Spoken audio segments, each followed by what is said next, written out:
So a lot of stuff going on, isn't there, Owen? There is a lot of stuff happening in Washington, D.C., some inside the courtroom, some outside the courtroom, but definitely going to have the power to affect some parts of our industry over the next 1, 2, 3, 4, 5 years.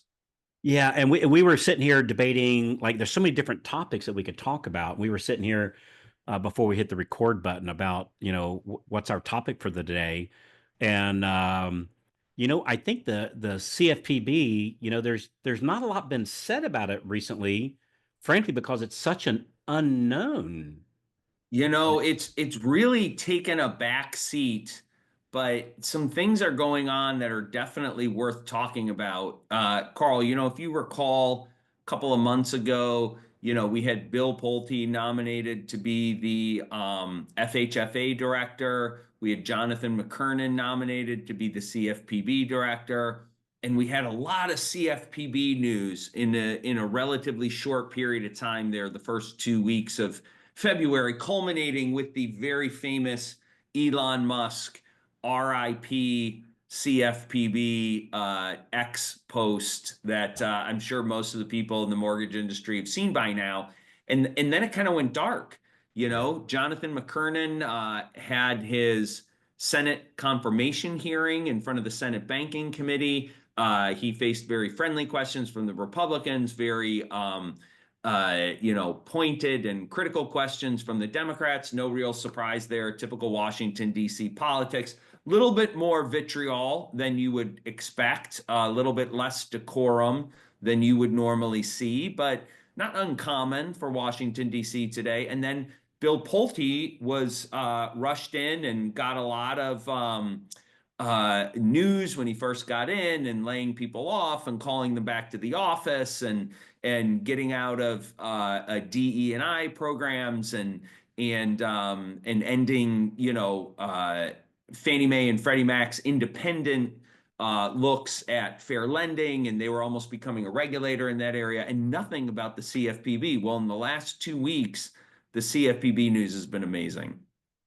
Well, tell me And about it. so really, the update is, according to Senator Tim Scott, who's the ranking ranking Senate Republican on the Senate Banking Committee from South Carolina.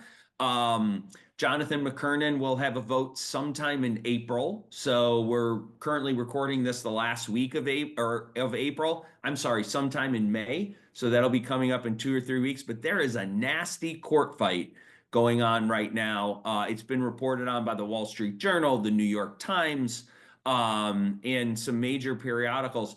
What, And what's what what's the court happened, fight? What's the court fight? the court fight is about the drastic employment reduction plans for the CFPB. So we're talking about an agency that had a few thousand employees at one point in time. We're talking about cutting them back to 200. So that is essentially a 95% ish staff reduction. Now, remember, the CFPB really can't be eliminated. And the only reason I say that is because Congress created it. So Congress must kill it. And there are not 60 votes in the Senate to kill the CFPB. So in theory, they could do it. They just don't have the votes. So they were going to really starve it, for lack of a better phrase. Okay. I believe the Mark Paletta, who's the chief legal officer, who's basically running it on a day-to-day basis, said something like, and I'm paraphrasing here, the CFPB has become woke and out of control, and so they're bringing it back under control as they view it. Now, remember, I know there's a lot of people in the mortgage industry who would be popping champagne corks and getting that big bottle of Dom Perignon that they thought they were saving for their kid's wedding, but now they're going to drink it over the death of the CFPB, Yeah. right? And but that's this scenario Mm. is not necessarily good for regulation in the mortgage industry right now. Uncertainty in regulation is bad. And just let me explain for a second to our listeners. Okay. So the CFPB has rules, And rule making in Washington, D.C. is a defined process that takes time. You have to have a rule proposal. You have to take in comments on the rule. You have to consider that proposal. You have to republish your proposal. You have to republish a final rule. And then you have to have a waiting period after the republishing of the final rule until the final rule becomes essentially the rule, until the final rule becomes the law. It's not really a law, but for purposes of this conversation, we'll call it a law, until it becomes a law. And it takes about 9 months to get a rule passed at the CFPB under the best of circumstances, right? It could be significantly longer. So what the industry has a long list of rules that they would like to see. LO comp on competitive reasons, LO comp on bond loans, LO comp on loan officer mistakes, RESPA Section 8, which is the affiliated business arrangement, and how you might share money across industry lines in a legal manner. The industry's got a dozen requests to the CFPB for rulemaking modifications or deletion of existing rules. And if all we get is a starved CFPB that changes no rules, we'll have a 2 to 3 year party, and people will stop following the rules. We will get more chaos in the industry. And when a new sheriff comes to town, whether that be in 3.5 years or 7.5 years or 11.5 years, the statute of limitations on some of these rules, 3, 5, 7 years, the new sheriff can go back and punish transgressions that occurred while the old sheriff wasn't interested in enforcing that rule. So you don't get the benefit, and you get a major hangover from your 2 year cocktail party, so to speak. So And I could get fined and pay severe consequences. you get fined, you could get sued, you lose your license. Hey there. Hey, if you're loving the tips so far, be sure to hit that subscribe button right down there and then tap the little bell so that you never miss out on more free cool tips coming your way. Also, I would love to hear from you. Drop a comment beneath there. Let me know what you think or tell me what you'd like to hear next. So, where's all this going then? Like if you could, and I know DC is a hard thing to predict, and this Right. is not a political podcast, right? We just talk facts That's right. and report on things, really not taking a side or the other. Because frankly, both you and I've got to know you. We're pretty center, That's So right. this is not a political podcast. But where do you where's this going? So I think what's happening is that now again, not political. This is just a factual statement. The folks in the Trump White House who are really looking at the CFPB are smart enough to know this, right?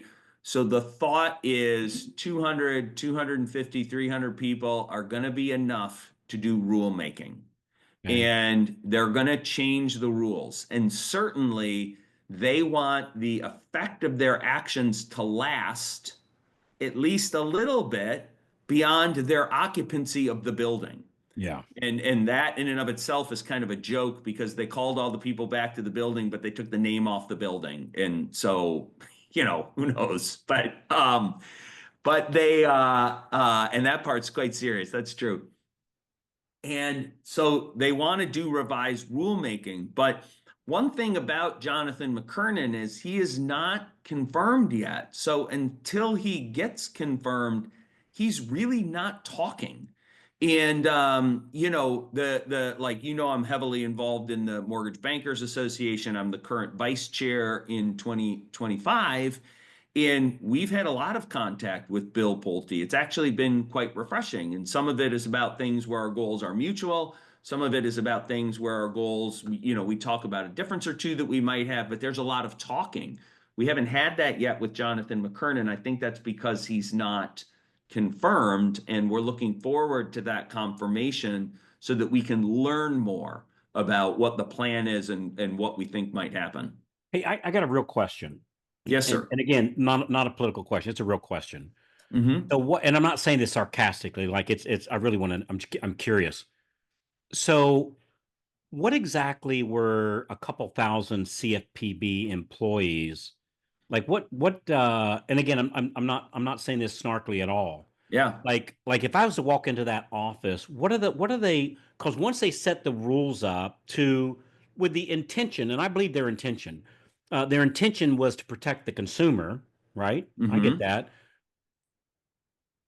What did they actually do? Like once they set up the rules, were they monitoring the rule? Like what were these couple thousand people doing? So, a couple of different things. I think the former director, Rohit Chopra, was very frustrated with the pace of rulemaking and what he was able to get done. He was just frustrated with it in another way. So, what a lot of those people were doing is what we would call regulation by enforcement. And I'll just give you an example. There was the Townstone case in outside of Chicago where a very small company, I'm talking about a company with like 20 employees, 15 to 20 employees, got into a CFPB action about redlining. And the CFPB really didn't like the owner of that company. They didn't like some of the comments that he made on his podcast about the surrounding neighborhood, very derogatory terms that you and I probably wouldn't use, but Yeah. this man was from that neighborhood. So Okay. you know that kind of old joke, like you can't joke about my neighborhood, but I can joke about my own neighborhood. I get it. You can't joke about my ethnicity, but I can joke about my ethnicity, Exactly. Right. right? Right. That was kind of his ilk. Well, the CFPB didn't like him. Well, there's this huge federal court case going on in Chicago where the CFPB was essentially trying to crucify this guy and shut down his company because of some of this stuff. And they picked him very purposefully to make an example because what the belief system was is if I'm frustrated with the rulemaking, I will just take somebody out to the woodshed for a very public fight. And then everybody will be scared that they're going to be next. So they will conform to what I want, even though we don't have the rule. And that was also in play. I don't know if a lot of people remember this kerfuffle, but Biden's last State of the Union, again, you can Google this is actual. Go back and watch Biden's State of the Union in 2024, where he talks about junk fees and mortgage closings.